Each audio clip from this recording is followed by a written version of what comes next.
Study IQ IAS, अब तैयारी हुई अफोर्डेबल। दोस्तों, रिसेंटली 3 अक्टूबर को दिल्ली पुलिस की 500 लोगों की टीम ने नेशनल कैपिटल रीजन के साथ साथ Mumbai linked web news portal news click और उसके जर्नलिस्ट के लोकेशन पर रेड की, जिसमें न्यूज क्लिक से काफी सस्पिशियस चीजें पुलिस को मिली। साल 2009 में एस्टैब्लिश हुआ न्यूज क्लिक अपने क्रिटिकल पोस्ट के लिए फेमस है। रेड के बाद पुलिस ने वहां से लैपटॉप और मोबाइल्स को जब्त कर लिया है और न्यूज क्लिक के editor in chief Prabir Purkayastha के साथ साथ जर्नलिस्ट अभिषार शर्मा और उर्मिलेश को टारगेट किया गया। यहाँ पर हैरान करने वाली बात यह है कि कंपनी के शेयर होल्डर प्रबीर पुरकायस्थ और अमित चक्रवर्ती को पुलिस ने anti terror unlawful activities prevention act UAPA के अंडर अरेस्ट किया है। लेकिन अचानक से इतने बड़े मीडिया हाउस में रेड और UAPA के चार्जेस कोई आम बात नहीं है। फिर सवाल उठता है कि आखिर ऐसा क्यों किया गया? तो इसका जवाब है न्यूज क्लिक से चाइना का लिंक। दोस्तों, कैसे एक इंडियन मीडिया कंपनी में चाइना की फंडिंग आई, कैसे चाइना आज इंडिया में इंटरफेयर कर रहा है और इसका इम्पैक्ट कितना डेंजरस हो सकता है, सब डिस्कस करेंगे आज के अपने इस वीडियो में। स्वागत है आप सभी का स्टडी IQ में। अनुराग पांडे नाम है हमारा और ऐसे तमाम लेटेस्ट वीडियोस के अपडेट के लिए आप मेरे सोशल मीडिया हैंडल से जुड़ सकते हैं या वीडियो के कमेंट बॉक्स में दिए गए लिंक पर क्लिक करके भी आप वीडियोस को एंजॉय कर सकते हैं। दोस्तों, न्यूज क्लिक के अगेंस्ट एक्शन लेने से पहले न्यूयॉर्क टाइम्स की एक रिपोर्ट पब्लिश हुई थी, जिसमें साफ दिखाई पड़ रहा था कि वह पोर्टल चाइना से लिंक्ड है। रिपोर्ट में न्यूज क्लिक पर एलिजिडली इल्जाम है कि कंपनी को American billionaire Neville Roy Singham से मिलियंस की फंडिंग रिसीव हुई है। दोस्तों, Neville Roy Singham Chinese government के क्लोज एसोसिएट हैं। इस रिपोर्ट में न्यूज क्लिक के कई पब्लिश्ड कंटेंट को भी हाईलाइट किया गया है। रिपोर्ट की माने तो ये कंटेंट्स चाइनीज मीडिया और गवर्नमेंट के हिसाब से मॉड्यूल थे। फॉर एग्जाम्पल, इस पोर्टल ने आर्टिकल्स की एक सीरीज लॉन्च की थी, जिसका हाईलाइट था China's steps to contain the कोविड-19 पैंडेमिक। साथ ही पोर्टल ने एक वीडियो भी पब्लिश की थी, जिसका टाइटल था China's history continues to inspire the working classes. जिस एक तरह से पोर्टल चाइना की ओर इंक्लाइंड दिखता है, लेकिन ऐसा नहीं है कि इंडियन गवर्नमेंट ने सिर्फ न्यूयॉर्क टाइम्स के एक आर्टिकल पब्लिश होने के बाद ये कदम उठाए।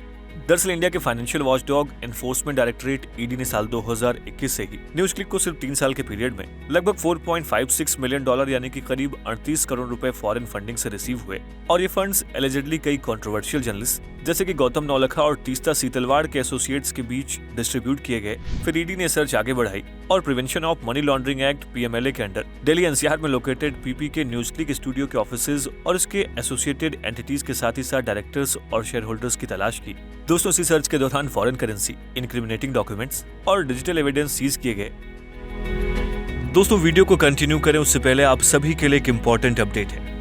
आपकी तैयारी को और भी अफोर्डेबल एंड कॉम्प्रिहेंसिव बनाने के लिए स्टडी IQ लाया है आपके लिए P2I का एक न्यू फाउंडेशन बैच, जहां सिल्वर, गोल्ड और प्लैटिनम जैसे 3 अलग अलग पैकेजेस हर उस एस्पिरेंट की तैयारी के लिए डिजाइन किए गए हैं जो UPSC एग्जाम को क्रैक करना चाहते हैं।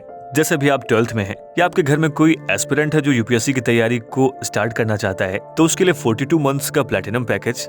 आप ग्रेजुएशन के लास्ट ईयर में हैं और प्रिपरेशन स्टार्ट करने की सोच रहे हैं, तो आपके लिए 30 मंथ्स का गोल्ड पैकेज। या फिर आप लगातार एग्जाम्स में अपीयर हो रहे हैं लेकिन प्रीलिम्स या मेंस एग्जाम के चैलेंज को टैकल नहीं कर पा रहे हैं, तो आप 18 मंथ्स के सिल्वर पैक को ज्वाइन कर सकते हैं।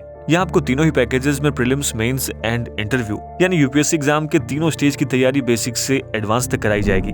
साथ ही mentorship, test series, weekly revision test, crash course और नोट्स एंड बुक, ये सब कुछ भी आपको इस बैच में मिल रहा है। दोस्तों, अगर आप इनमें से किसी भी पैकेज को परचेज करते वक्त ANLive कूपन कोड का इस्तेमाल करते हैं, तो आप इन तीनों पैकेजेस के साथ ही साथ स्टडी IQ के बाकी के कोर्सेज पे भी 60% तक का भारी डिस्काउंट अवेल कर सकते हैं। कोर्स रिलेटेड अधिक जानकारी के लिए वीडियो के कमेंट बॉक्स में पिन किए गए लिंक पर क्लिक कर सकते हैं या स्टडी IQ की वेबसाइट पर भी विजिट कर सकते हैं। चलिए वीडियो को कंटिन्यू करते हैं।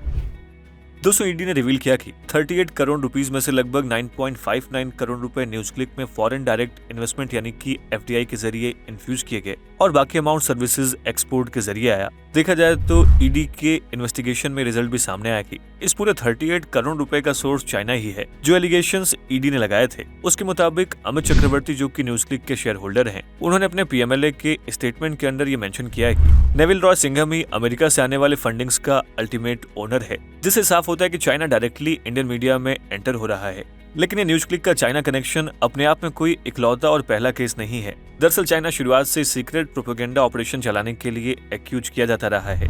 देखा जाए तो इंडियन जर्नलिस्ट और रिसर्चर्स के पास ऐसे सिक्योरिटी और फॉरेन पॉलिसीज से रिलेटेड आर्टिकल्स लिखने के ऑफर आते रहते हैं, मार्च 2023 में ऐसे कुछ ऑफर जर्नलिस्ट को मिले थे और ये ऑफर देने वाले खुद को सिंगापुर बेस्ड इंस्टीट्यूशन से जुड़ा हुआ खुद को बताते हैं। जिन इंडिविजुअल्स को काम मिला उन्हें इस बात का कोई भी अंदाजा नहीं था कि इस आर्टिकल के पीछे का मकसद क्या है। इन सभी इंडिविजुअल्स से मेनली ईमेल या फिर लिंक्डइन, फेसबुक और व्हाट्सएप पर डायरेक्टली मैसेज के जरिए कनेक्ट किया गया था। ये articles basically India China relations, India Japan ties या इंडो पैसिफिक रीजन पर फोकस्ड थे और इन आर्टिकल्स की पेमेंट $400 तक थी। आपको जानकर हैरानी होगी कि जो लोग अपने आप को सिंगापुर बेस्ड इंस्टीट्यूशन से जुड़ा हुआ बता रहे थे वो असल में चाइना के पपेट्स थे, क्योंकि इन्वेस्टिगेट करने पर यह सामने आया कि सिंगापुर में इस तरह का कोई भी इंस्टीट्यूशन एग्जिस्ट नहीं करता है।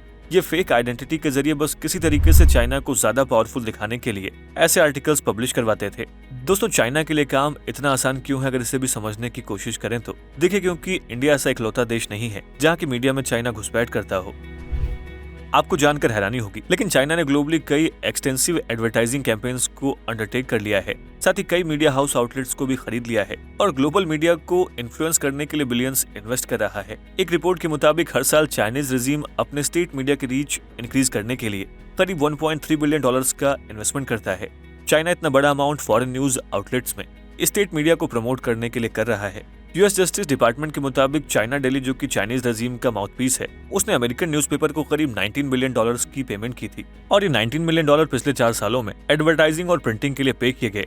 साथ ही वॉल स्ट्रीट जर्नल, जो कि एनुअली 2.8 मिलियन कॉपीज के साथ यूएस का one of the largest newspaper है, देखा जाए तो इस कंपनी ने नवंबर से अब तक सिर्फ चाइनीज एडवर्टाइजमेंट से लगभग $6 मिलियन की कमाई की है। वहीं दूसरी ओर 69 Pulitzer prize winner newspaper Washington Post, जिसे 18 नीमन फेलोशिप और व्हाइट हाउस से 368 अवार्ड्स मिले हैं, इसने भी करीब $4.6 मिलियन चाइनीज एड्स से अर्न किया है। दोस्तों, लिस्ट यहीं पर खत्म नहीं हो जाती। द न्यूयॉर्क टाइम्स, जो कि 130 पुलित्जर प्राइज ओनर है और दुनिया का 18th मोस्ट सर्कुलेटेड न्यूज़पेपर है, इस मीडिया हाउस ने भी साल 2016 से साल 2020 के बीच लगभग $50,000 चाइनीज फंडिंग गेन की।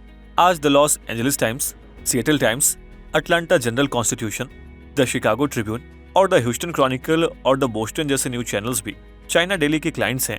दोस्तों, माओ जेडोंग्स ने मॉडर्न डे चाइना के लिए ये सपना देखा था कि ग्लोबली चाइना का इन्फ्लुएंस हो, और आज चाइना की कम्युनिस्ट पार्टी के पास पैसा और पावर दोनों है, जिसे फॉरेन प्रेस को अपने इंटरेस्ट में सर्व करने के लिए मजबूर कर सकते हैं। ये तो बात रही मीडिया की, लेकिन चाइनीज कम्युनिस्ट पार्टी का इम्पैक्ट इंडियन एंटरटेनमेंट में कब से है, ये सुनकर शायद आपके होश उड़ जाएं। दोस्तों, शुरुआती दौर से चाइना अपना इन्फ्लुएंस इंडियन एंटरटेनमेंट इंडस्ट्री में क्रिएट करता आया है और इस बात की पुष्टि करती है CNN न्यूज 18 को दिए हुए इंटेलिजेंस ऑफिशियल की रिपोर्ट। ये बात को और पुख्ता करने के लिए आप साल 2019 के बीजिंग इंटरनेशनल फिल्म फेस्टिवल को ले सकते हैं। दोस्तों, इस फिल्म फेस्टिवल में चाइना इंडिया फिल्म को प्रोडक्शन डायलॉग ऑर्गेनाइज किया गया था और इस प्रोग्राम में इंडियन सिनेमा के आइकॉन्स ने भी पार्टिसिपेट किया था और जितना फेस्टिवल सामने दिखाई दे रहा था उससे ज्यादा इसके पीछे की प्लानिंग चल रही थी। दरअसल चाइना नए नए रास्ते ढूंढने में लगा था कि कैसे वो इंडियन सिनेमा की मदद से इंडियंस को अपने फेवर में इन्फ्लुएंस कर सके। दोस्तों, अगर हम आज से एक दशक पहले देखें तो साल 2011 में रॉकस्टार फिल्म आई, जिसने यंगस्टर्स के दिलों में बड़ी जगह बनाई। इस पर भी चाइनीज इन्फ्लुएंस था। बेशक आप हैरान होंगे, लेकिन रॉकस्टार के एक फेमस गाने में फ्री तिब्बत का फ्लैग दिखाया गया था, जिसे बाद में फिल्म मेकर्स को ब्लर करना पड़ा क्योंकि वो चाइना को ऑफेंड नहीं कर सकते थे। इंटेलिजेंस इनपुट्स की माने तो ऐसी कई फिल्म्स हैं जिनके नैरेटिव्स को चाइना अपने हिसाब से तोड़ता मरोड़ता है ताकि देश में एक तरह का उन्माद पैदा किया जा सके। आइए अब आपको कुछ रिपोर्ट्स की ओर ले चलते हैं जो साफ साफ इंडियन स्ट्रीमिंग प्लेटफॉर्म्स में चाइनीज इन्वेस्टमेंट को दिखाते हैं। दोस्तों, ऑफिशियल्स के मुताबिक हंगामा डिजिटल एंटरटेनमेंट में Xiaomi ने करीब $25 मिलियन का इन्वेस्टमेंट किया था। गाना, जो कि largest Indian commercial music streaming service है, इसमें भी चाइनीज इंटरनेट जायंट टेंसेंट ने करीब $150 मिलियन इन्वेस्ट किया है। साथ ही टेंसेंट ने video streaming platform MX player में भी $110 मिलियन की इन्वेस्टमेंट की है। ऐसे में हम इन प्लेटफॉर्म से बिना बैस्ड हुए कंटेंट को एक्सेप्ट नहीं कर सकते हैं और ये बहुत डराने वाली बात है कि हम जहां सोच भी नहीं सकते वहां चाइना अपने प्रेजेंस ऑलरेडी क्रिएट कर चुका है। दोस्तों, चाइना इंडिया में अपना इन्फ्लुएंस क्रिएट करने के लिए अलग अलग सेगमेंट्स में इन्वेस्ट कर रहा है और इस बात को सामने लाया लॉ एंड सोसाइटी की रिपोर्ट ने, जो कि 3 सितंबर 2021 में रिलीज की गई थी। देखा जाए तो इस रिपोर्ट से पता चला था कि भारत के लिए हर ओर से आता हुआ चाइनीज इन्फ्लुएंस एक थ्रेटनिंग फैक्टर बन चुका है। आज चाइना इंडियन सोसाइटी को फाइनेंशियल इन्वेस्टमेंट्स, फेलोशिप्स, ट्रैवल कर्टसीज और दबाव से इन्फ्लुएंस करने की कोशिश कर रहा है, जो कि लॉन्ग रन में एक्सट्रीमली डैमेजिंग हो सकता है। जैसे कि इंडियन एंटरटेनमेंट इंडस्ट्री में ऑलरेडी चाइनीज इन्फ्लुएंस देखने को मिल रहा है और थिंक टैंक्स के साथ साथ एजुकेशन सेंटर्स की मदद से चाइना स्मूथली इंडिया में अपना प्रोपेगेंडा फैला रहा है। ऐसे में इसके इम्पैक्ट और रीजंस पर एक नजर डाल लेते हैं ताकि इस केस की सीरियसनेस को हम समझ पाएं। दोस्तों जून 2022 में गलवान वैली के बॉर्डर रीजन में चाइना और इंडिया के बीच डेडली क्लैश हुआ। इस डिस्प्यूट ने दोनों देशों के बायलैटरल रिलेशंस पर काफी बड़ा इम्पैक्ट डाला। दोनों देशों को इस कॉन्फ्लिक्ट में बड़ा ह्यूमन लॉस भी फेस करना पड़ा। अपने सैनिकों की जान जाने की वजह से भारतीय लोगों के बीच चाइनीज प्रोडक्ट्स को बैन करने से लेकर सारे चाइनीज ऐप्स को बायकॉट करने का एक अजीब रोष देश भर में दिखाई दिया। फिर चाइना ने अपनी इसी इमेज को सुधारने के लिए फंडिंग शुरू की। दोस्तों ये वही दौर था जब इंडियन प्रेस की रैंकिंग खराब हो रही थी। फ्रीडम ऑफ प्रेस में भी बड़ी गिरावट आई, जिससे क्रिटिकल आउटलेट्स पर एडिटोरियल प्रेशर आया और इसका फायदा उठाया चाइना के बैक्ड फंडर्स ने और उन्होंने अपना इन्फ्लुएंस करना शुरू कर दिया। दोस्तों इसके लिए सबसे बेहतर जरिया था लैंग्वेज, कि लोगों को उनकी भाषा में अपना मैसेज पहुंचाया जाए। देखा जाए तो इसी प्लान के चलते आज चाइनीज स्टेट मीडिया के कई अकाउंट आउटलेट्स सोशल मीडिया में हिंदी, बंगाली, तमिल और उर्दू में ऑपरेट किए जाते हैं और इनके बड़े पैमाने पर फॉलोअर्स भी हैं। The state broadcasting conglomerate China media group Hindi के फेसबुक पेज पर लगभग 7.2 मिलियन फॉलोअर्स हैं, जो कि ब्रिटिश ब्रॉडकास्टिंग कॉर्पोरेशंस बीबीसी के हिंदी पेज 10 मिलियन से ठीक नीचे हैं। वहीं चाइना मीडिया के Tamil Facebook page, China radio international के बंगाली पेज और शिन्हुआ के उर्दू पेज पर 8.8 मिलियन और 1.2 मिलियन फॉलोअर्स हैं। जैसा कि लैंग्वेजेस हमारे पड़ोसी देशों श्रीलंका, बांग्लादेश और पाकिस्तान के बड़े हिस्से में इस्तेमाल की जाती है।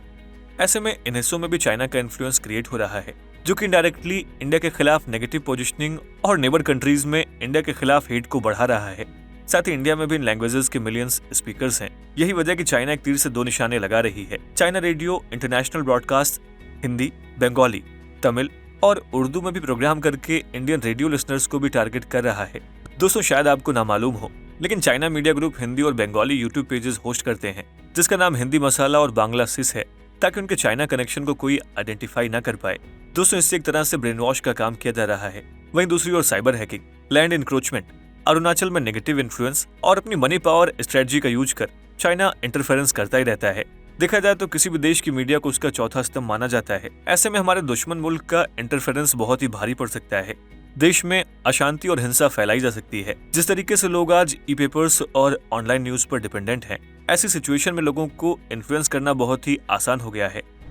फॉरेन डायरेक्ट इन्वेस्टमेंट भी इसमें एक बड़ी प्रॉब्लम बनकर इंडिया के सामने आया है। एक और सभी स्टेट ग्रोथ और डेवलपमेंट के लिए एफडीआई को अट्रैक्ट कर रहे हैं। वहीं चाइनीज फंडिंग का इन्वेस्टमेंट स्ट्रेस क्रिएट कर रहा है, क्योंकि इस बात से इंडिया अच्छी तरह से वाकिफ है कि कैसे चाइना ने इन्वेस्टमेंट के जरिए बाकी नेबरिंग कंट्रीज को पूरे तरीके से कंट्रोल कर रखा है।